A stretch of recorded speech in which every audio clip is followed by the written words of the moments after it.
This is Big Business with Sarah, the podcast for entrepreneurs who want to continue building their business and understand you should never stop learning. Do you recognize this? Your life flies by, you're always out of money. It feels like your life is being lived by others. You're always starting over, or at least have the feeling that you're always starting over. You have no control in your situation because of others, and you're not enjoying each and every day, and you're almost burned out. If there's something here that you recognize, I know I did actually for the past 2 years, then you might want to listen to this episode. And I've worked on this because I didn't want this anymore. And I'm sharing my steps with you today. And I'm a bit nervous because there's also a lot of personal stuff that I'm sharing with you. And I'm going to talk about something that is called radical responsibility.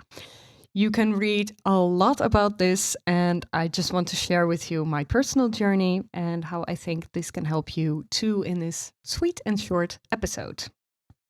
So I want to do a disclaimer at the beginning of this episode. I'm not talking about systematic disadvantages like racism, the law on abortion, female rights, LGBTQI rights, human rights, any rights that are being tainted with or worked on that is not in the right direction. I think we should never forget the importance of activism, helping the collective, and I think that's a great reactionary statement. But what I want to say with this episode is that people tend to be very reactive in their lives, and that's what I'm going to talk about. So I think, being an activist, I want to emphasize is not, you're hardly being an activist when you're sharing memes on Twitter. That's not what I mean by that, but actually being an organizer, like, for example, Alexandra Ocasio-Cortez from the Democratic Party in the US, who is currently in parliament. Or, for instance, I just watched The Kardashians and I saw Kim Kardashian really call all different kinds of people, famous people, to help someone get out of death row. That, to me, is true activism. And believe me, I know, because I've been in politics and I've seen many, many people. And I've also had Twitter trolls on my account, and it's horrible. And please don't do that. But I am going to talk today about that there's much more in your hands in your life than you think. So my mother, when I was growing up, she said something that I've always remembered. And she said to me, "You're born alone and you'll die alone." And, this is, I love my mother very much, but I really understand why she's saying that. As if you have listened to my introduction episode, you might know this, but you don't have to. I'm going to explain it for you very quickly. My parents split up when I was a baby, and I'm an only child. And so very quickly in my life, I was brought up by my mother. And for her, she lost her husband, whom she loved very much, by the way, but, he couldn't take care of us anymore. And so she was, all of a sudden, she had to do everything by herself, pay all the bills by herself. She wanted to stay in the house that I lived in, or that she created me. I don't know how to say this in a lovely way, but she wanted to have a lovely house for us, and she had to work more because she needed more money, obviously, and also she had to bring me up. So learning that, I think that has really formed me and shaped me, seeing that my mother had to do it all alone. And for instance, one of the things that I did as a reaction to that I'm doing in my adult life is, for instance, that I bought a house with my husband, but I bought a house quite quickly when I was quite young. And also, for instance, I always really wanted to work and make my own money, and I really thought that was very thrilling. So even though I was being brought up quite individualistic, I was taking on a victim role quite often. So, for instance, I was not very good at learning at school. You might have heard this in the introduction episode as well. So I was already thinking when I was 12, when the levels are kind of decided in the Netherlands, I would never have a good prospect for a good job. So I was already kind of feeling like, yeah, but I mean, I'm the victim here, and I can't do anything about that.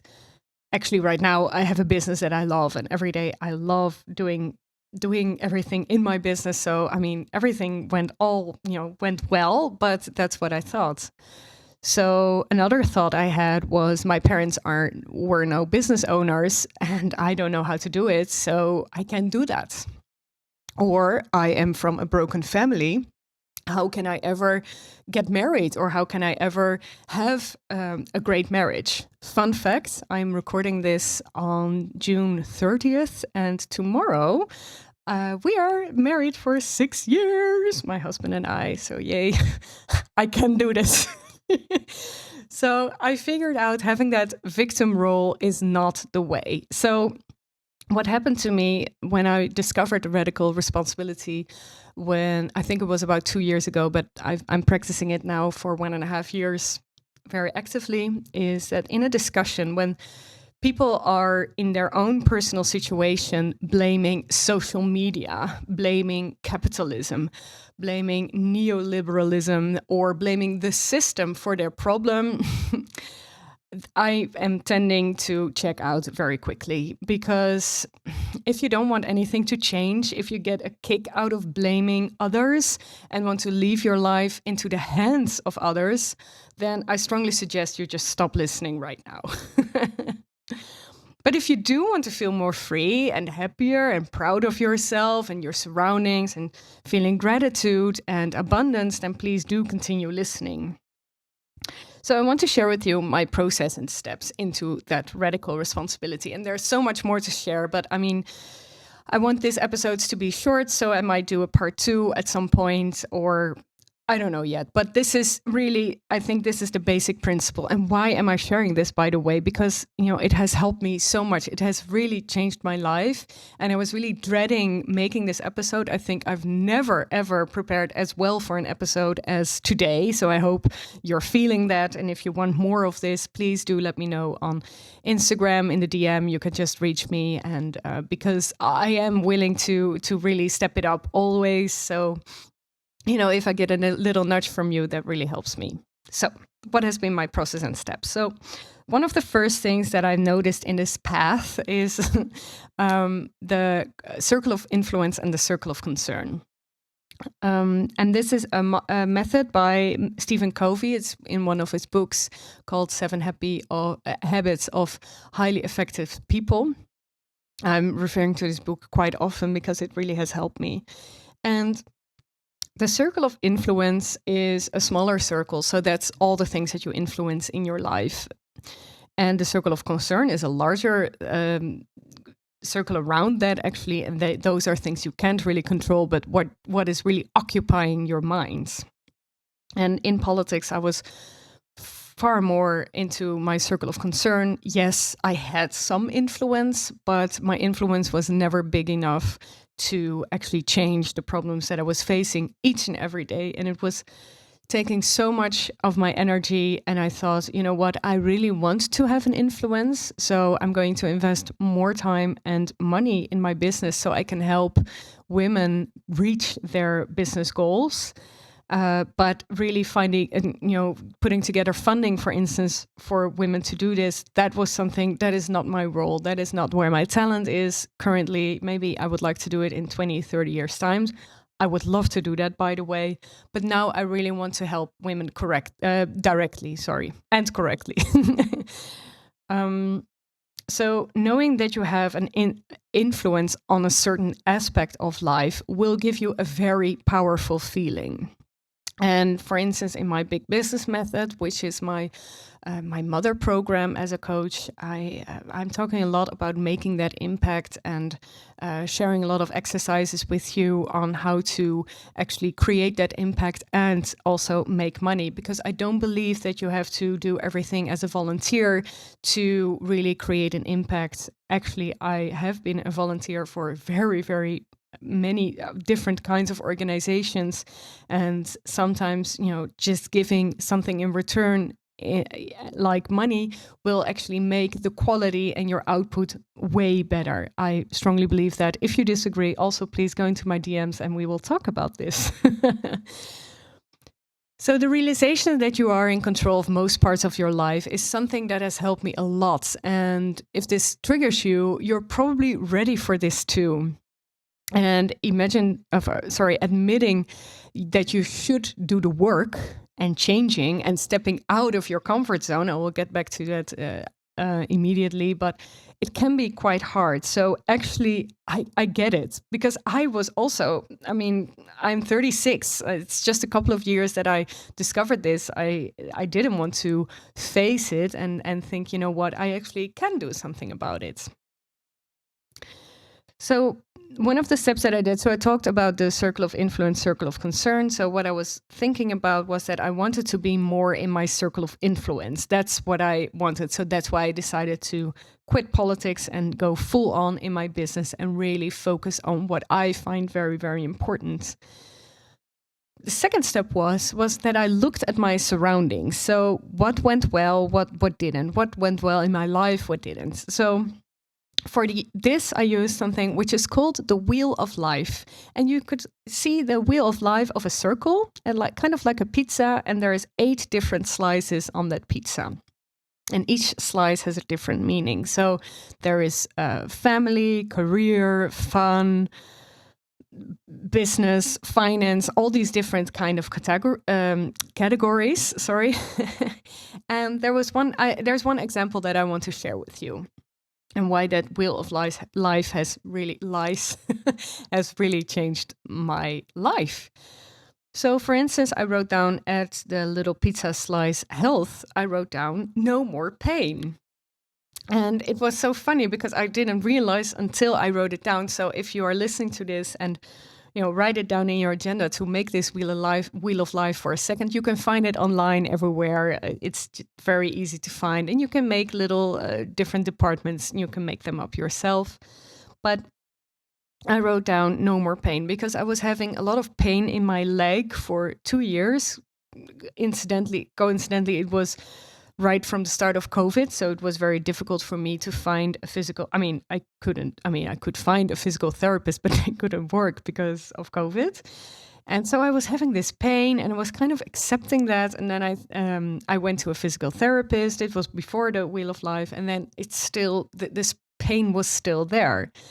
And then 1 year later, this was April last year, I wrote this Wheel of Life, and I drew in it, and I was writing it down. And actually, I don't want any more pain. And then that's where I decided I don't want this anymore. I'm just going to search for a physical therapist, for as long as I can, just so I don't have any more pain.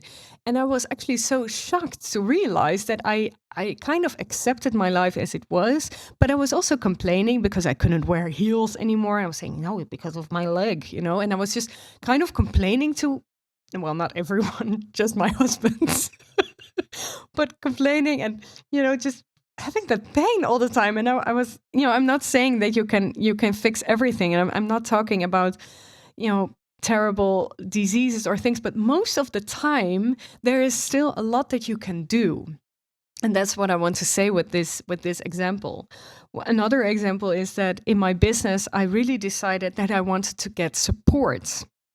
So I don't want to figure everything out myself. No, I want other people to help me as well. So you know that I'm a business coach, but I also enjoy being coached by people who already went through the steps that I'm going to take, and that are going to help me, find the right path.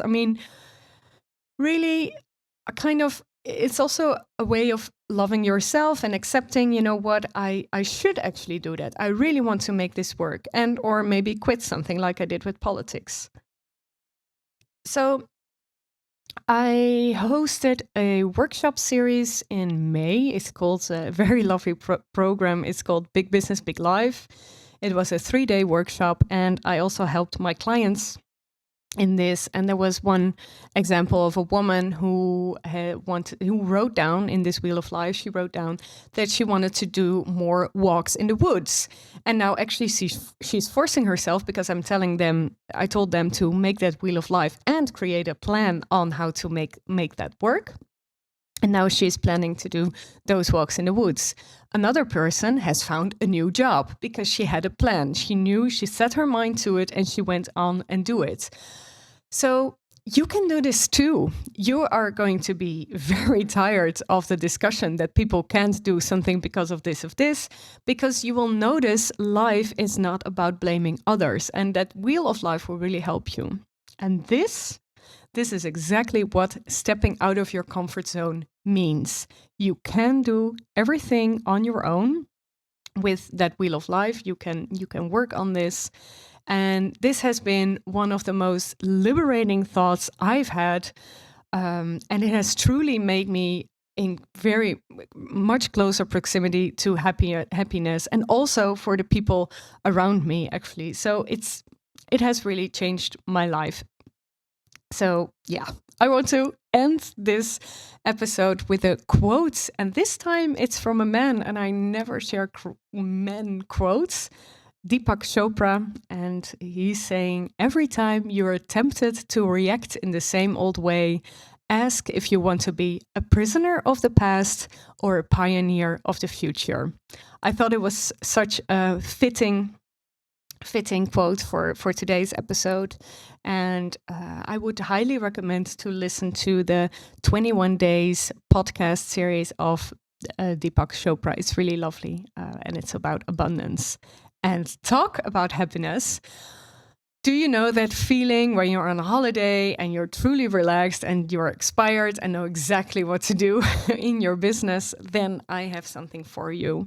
This summer, my private podcast series, Your Summer Reset, launches for you to take that summery glow into your business. The private episodes are all about self-love in your business, implementing healthy habits for your body and your mind, and becoming a client magnet because of your raised level of attraction. The waitlist is open now, and you can enjoy a pre-order discount if you're on the waitlist. And I would love to see you and join me there. And it's going to be very gently priced, and I'm very much looking forward to creating that. Thank you so much for listening, and have a happy day.